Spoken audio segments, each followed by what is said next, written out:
Excited na pumasok na sila sa silid na pasipang isinarado ni Gaston ang pintuan. Determinado, pareho na susulitin nila ang binigay na oras. More, Gaston, more! Tumatagaktak ng pawis pareho sa kanilang katawan kahit pa nakabukas ang aircon. Maririnig ang munting mga impit mula sa bibig ni Nati. Napaawang ng labi doon ni Gaston na hindi na maalis ang tingin sa muka ng kasintahan na alam niyang sarap na sarap sa kanilang pinagsasaluhan. O Natalia, higpit pa ng hawak ng mga kamay niya sa malit na bewang ng nobya. Kagat-labing tinignan ni Nati ang kanyang mukha na mas pinagbuti pa ang kanyang galaw. Makailang beses nilang ginawa yon hanggang sa tuluyan ng katawan nilang kusang sumuko sa pagod. Ganun pa man, ang mahalaga ay napunan nila ang araw na hindi nakita. Baby, isa pa. Napaawang ang bibig ni Nati na nilingon na si Gaston na mahigpit na nakayakap sa kanya. Mamaya, bago ako umalis. Dugto nitong hinahabol pang kanyang hininga. Ayaw mo? Lumunok muna ng laway si Nati bago hinarap ang kasintahan na halatang hindi pa kumakalmang mabilis sa tibok ng kanyang puso. Nakailang beses na sila at alam niyang magaan ang pagkababae niya sa pambubugbog na ginagawa ng pagkalalaki nitong sa palagay niya mas lalo yatang lumaki noong hindi sila nagkita dahil halata ang galit nito. Wala akong reklamo, syempre gusto ko. Naisa nang banggitin ni Nati ang tungkol sa kasal nila dahil wala naman siyang nakikitang problema. Ngunit nag-aalinlangan siya dahil mas maganda ko itong magbubukas noon. Sa sobrang pagod nila'y nakatulog si Nati. Samantalang nanatiling gising si Gaston. Masuyo niyang pinagmamasdan ng maamo at magandang mukha ng kasintahan niya. Ang plano niyang iisa pa sana bago umalis ay hindi niya nagawa. Matapos magluto ng pagkain ng nobya ay dumating ng kanyang secretary upang sunduin na siya. Hindi niya na-track ang oras kung kaya naman hindi niya yung nagawang paghandaan. Ganun pa man, hindi na lang niya ginising si Nati at hinayaan na lang ito ang kusang magising doon. Ano nangyari, Governor Barcelo? Tanong ng secretary kay Gaston nang matapos ang meeting na kanyang pinuntahan at biglang naging problemado na lang ang mga mata. Pag-usapan natin sa loob ng sasakyan. Sinunod yun ng kanyang sekretary. Pagkalula nila ay kaagad nagpakawala ng malalim na buntong hininga si Gaston at kapag dakay sinapo niya ng kanyang ulo. Naiiling na. Natatandaan mo ba yung isa sa mga project ko noong nakaraan? Saglit na nag-isipang kausap niya ang sekretary. Pilit na inapuhap kung alin sa mga projects ang tinutukoy ng gobernador. Pinanood niya na tanggalin ng amo ang botones ng damit. Ipinasa kong project dahil ayaw ko mawala ng oras kay Natalia. Akala ko pa naman okay na yon. Hindi ko alam na sa akin pa rin pala babalik. Kung alam ko lang, kinuha ko na. Pakiramdam ko, pinahama ko siya at ang kanyang asawa.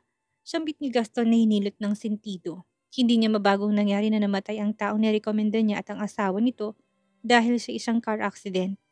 Kinokonekta yun sa kanya eh. Pinasa na nga niya to. Napaawang ng bibig ng sekretary. Ang alam niya kay Gaston nakapangalan ng offer at pinasa niya lang yun. Hindi na nito pinabagong pangalan niya at pinapalitan dahil ang laki ng kanyang tiwala sa taong yun. Tapos siyang idadawit sa aksidente. Lumabas na rin ang autopsy ng mag-asawa at nakita doon na hindi simpleng car accident ang nangyari. Nakitaan ng ilang mga sugat, pasa at pangbubugbog ang nasabing mag-asawa. Kung alam ko lang talaga, hindi ko na sana yun ipinasa sa kanya. Gov, hindi mo kasalanan ang nangyari. Lihim ang proyektong yun dahil malaki ang budget. Sa tingin ni Gaston na hindi nagsalitang mag-asawa hanggang sa mamatay sila at since namatay nga ito, wala siyang choice kung hindi ang saluhin ng project. Yun din ang dahilan kung bakit naging busy na naman siya. Bagay na iniiwasan niya kung kaya niya naman tinanggihan, ngunit ngayon ay wala na siyang ligtas. Hindi niya na yun pwedeng tanggihan at muling ipasa dahil baka mabulilyaso. Plano pa naman niyang mag-propose sa kasintahan upang mapaghandaan ng kasal nila. Alam kong hindi ko kasalanan, napatunayan naman yon kaso kailangan kong tanggapin ng project. Gusto ko nang bumuo ng sarili kong pamilya. Kung tatanggapin kong project, hindi ko ba mailalagay ang buhay ni Natalia sa panganib? Paano kung mangyari sa amin ang nangyari sa kanila? Nang dahil sa project na ito, hindi siya pwedeng mapahamak. Yung pagiging governor ko nga ay banta na sa buhay niya. Itong project pa kaya na ito ngayon? Nanatiling tahimik ang kanyang sekretaryong nagigets kung saan galing ang governor. Tatapusin ko na lang din ang termino ko at titigilan ko ng pagpasok sa politika.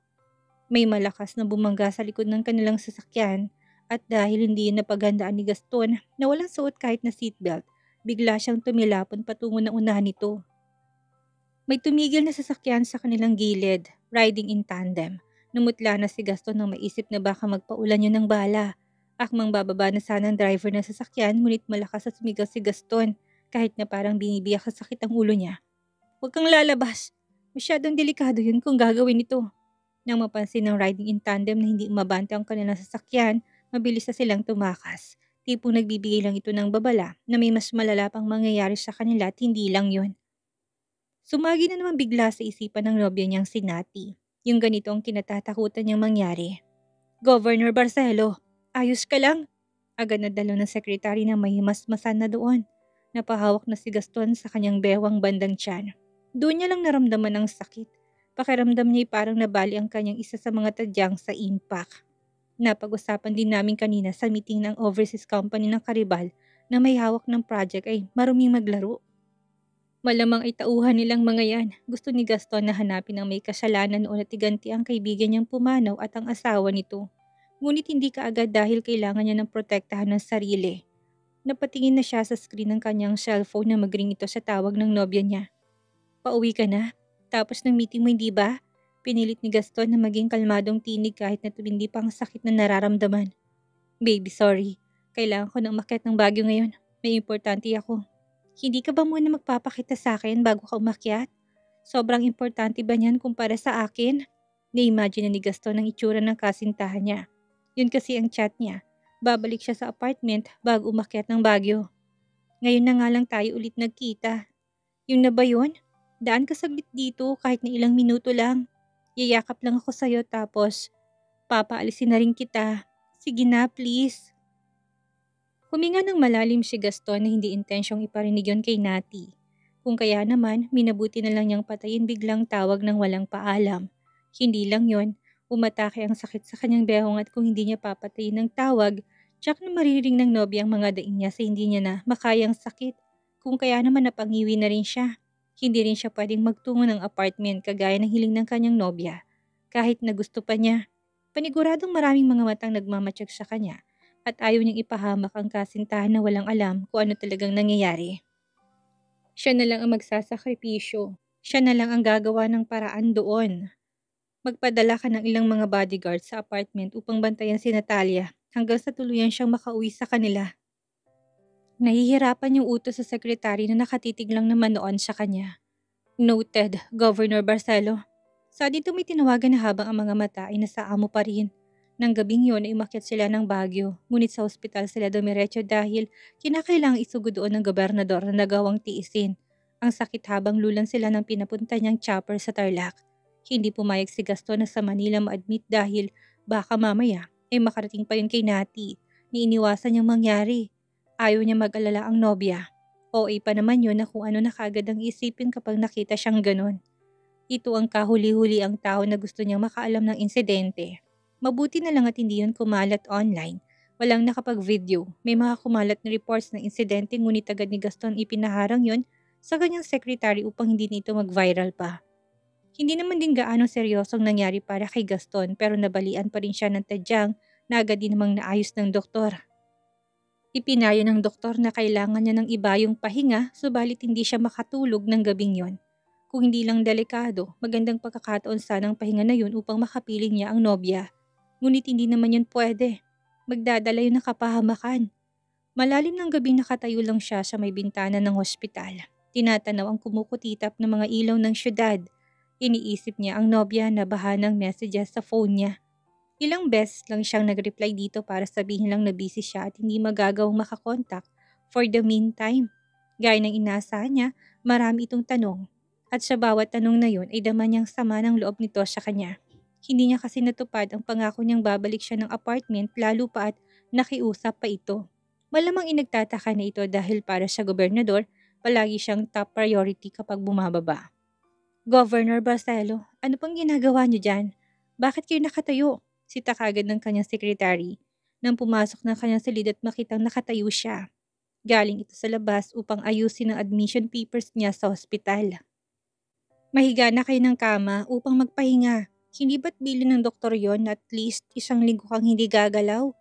Huwag kayong tayo ng tayo. Hindi ba't may masakit sa'yo?" Hindi sumagot ang gobernador. Para sa kanya ay wala nang sasakit pa ngayon sa puso niya habang iniisip ang nobya. Inakay na siya ng sekretary pabalik ng kama kahit na baka sa mukha nitong tutol sa kanyang sinasabi. Hindi naman nagmatigas si Gaston na natiling nakatikom ang bibig at may malalim na iniisip. Malamang masama ng loob niya sa akin. Maintindihan ka niya, Governor. Lalo na kung explain mo mabuti sa kanyang mga nangyari. Nabaling ng mga mata ng sekretary sa hawak ng isang kamay ni Gaston na diamond ring. Sa gitna ng gabi ay kumikislap yon na para bang mga tala sa madilim na langit. Sumikip ang dibdib ng kanyang sekretary nang maalalang plano ng gobernador na magpo-propose na sa kasintahan nito. Ngunit biglang may hadlang na dumating. Lumungkot pang mga mata ni Gaston na makitang reaksyon ng kasama. Hindi niya na alam ang sasabihin kay Gaston kung kaya naman pinili na lang din niyang manahimik. Sa tingin mo, papayag siya na paghintayin ko pa ng ilang taon? Tatapusin ko lang ang project. Matanda na ako, gusto ko ng buo ng sariling pamilya. Pero bakit parang ang hirap namang gawin noon ngayon? Maaring kilala ng mga taong nagdulot ng aksidente sa kanya si Nati. Panigurado rin namin na tiyaga na muna siya ng mga yun bago nagparamdam at magdulot ng aksidente as a warning. Hindi niya kaya mag-take ng rest kung saan ay mapapahamak niya si Nati. Hindi siya makakapayag na magalaw ang daliri nito. Ano kayang nangyari? Bakit parang aligaga ang boses niya? Paruot pa rito ng lakad ni Nati sa sala ng apartment habang iniisip ang huling tawag ni Gaston. Malakas ang kutob niya na meron yon. Imposible kasi na hindi nito pagbigyan ng kanyang munting hiling dahil saglit lang naman yon. Hindi siya nito kayang tiisin at hindi rin siya abala dito. Napatunayan niya yon ng araw na yon na kahit may meeting ito ay piniling bumaba para magkita sila dahil sabi niya ay miss na niya ang gobernador. Malakas ang kutob niyang merong ibang nangyari sa kasintahan kung kaya naman biglaan ang pag-akyat ng Baguio. Sa negosyo? Sa Kapitolyo? Saan siya busy? Sana sinabi niya hindi ako nag-aalala at nag-iisip. Nagpadala siya ng maraming message ngunit konti lang doon ang sinagot ni Gaston. Mostly ng tanong niya ay nilagpasan ng gobernador na mas lalo pang nagbigay ng dahilan kay Nati upang maghinala na may mali. Ipinilig niya ang kanyang ulo. Wala naman sigurong third party na sangkot para kabahan siya. Hindi niya yun magagawa sa akin.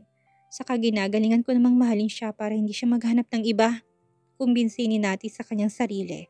Pilit winaglit ng mga negatibong iniisip ng sandaling yon. Busy siya. Yun lang yun, Natalia. Busy ang boyfriend mong gobernador. Wala kayong ibang problema. 3 araw na nanatili lang si Gaston sa ospital at pinalabas na rin siya sa bilin na kailangan niyang bumalik doon matapos ang ilang araw para sa follow-up check-up. Sa araw ng kanyang discharge ay sinagot niyang tawag ni Nati, ngunit ilang segundo lang yun at pinatay niya na rin kaagad. Muli na naman siyang nagdahilan na alam niyang iisipin ni Nati na imposibleng mangyari. Dahil lagi siyang may time kapag tatawag ang nobya at makikipag-usap kahit na ilang minuto lang yun. Palagi siyang available. Pasensya na, Nati. Sobrang busy ko pa rin. Babawi ako sa'yo soon. Wala namang naging angal si Nati na hindi na nagpasaway pa sa gobernador. Dahil baka sa boses ito ang pagod. Ayaw na niya makadagdag pa sa isipin. Umaasa siyang isang araw ay bigla na lang siya nitong gugulatin dahil bababa na naman ito ng walang pasabi ng Maynila. Lawakan mo pang pangunawa mo, Nati. Hindi tambay na kagaya mong nobyo mo. Nag-file si Gaston ng sick leave sa Kapitolyo na kagad din namang naaprubahan. Nanatili siya sa mansyon upang magpagaling. Hindi na rin niya pinaalam yon sa kanyang ina. Sinabi lang niya na masama ang pakiramdam niya dahil paniguradong magpapanik ang matanda. Oras na malaman nito yon. Nang medyo gumaling ng pakiramdam niya ay bumalik siya sa office at nagpatuloy sa trabaho. Malamang hinihintay niya na akong kumontak at bumaba. Usal niya. Isang araw ay sumaging nobya sa kanyang isipan. Nagsimula na rin siyang dumistansya sa nobya upang sanayin ang kanyang sarili na tanggalin ito sa kanyang sistema. Unti-unti niyang nilayo ang kanyang sarili. Pakunti ng pakunti ang reply niya sa mga messages nito. Yung mga tanong nitong hindi niya binibigyan ng sagot kahit na nanggangati ng daliri niya. Tawagan nito ng mapanatag ng nobya at hindi na mag-alala sa kanya. Alam niya masakit yon kay Nati, pero higit na mas masakit yon sa kanya at hindi yun alam ng kanyang nobya. Nakikinita niya na kapag nalaman itong dahilan niya, lalo lang itong hindi hiwalay sa kanya. Nang lubusang gumaling ay bumalik siya sa kanyang dating trabaho at Kapitolyo. Muli rin siyang nakipag-usap sa kanyang mga kaibigan na mahilig uminom at mag-bar.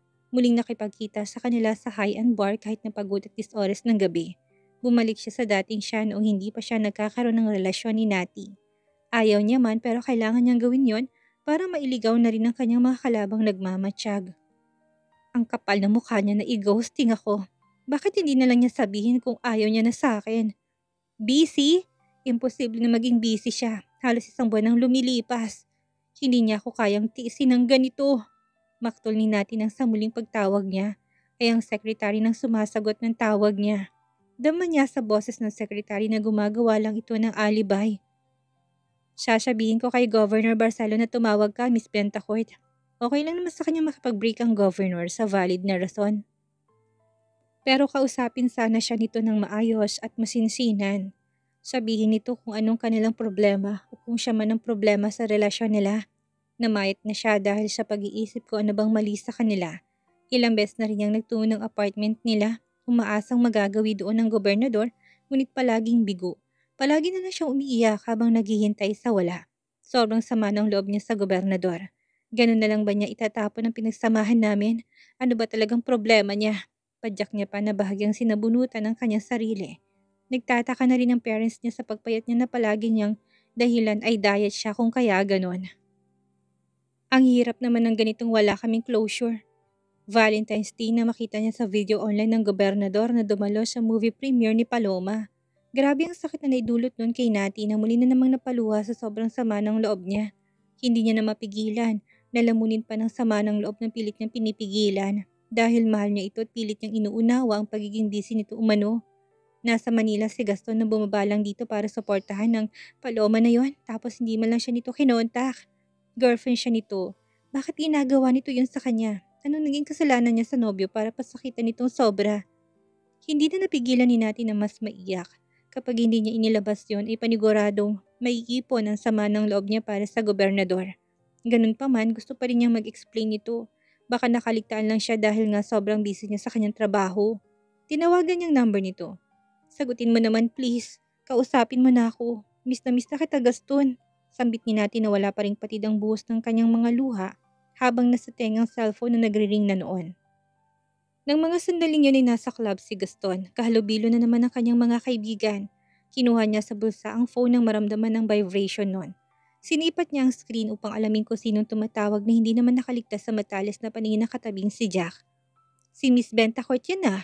Sagutin mo Gaston, invite mo siya na pumunta ngayon dito.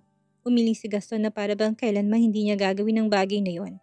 Naroon din sa tabi niya si Paloma na matamang nakikinig lang sa kanilang usapan ni Jack. Blanco siyang tinignan ng babae na inuman niya ang kanyang phone sa harap nito at nakali aktres ay nagbibiro lang. Sagutin mo nga Paloma, sabihin mo busy ako. Busy? Paanong busy sasabihin ko sa kanya? Sasabihin ko ba na may ginagawa tayong dalawa? Mapang-asar niyang tanong sa gobernador na hindi man lang nagbagong emosyong nakabalandra sa muka. Bahala ka na.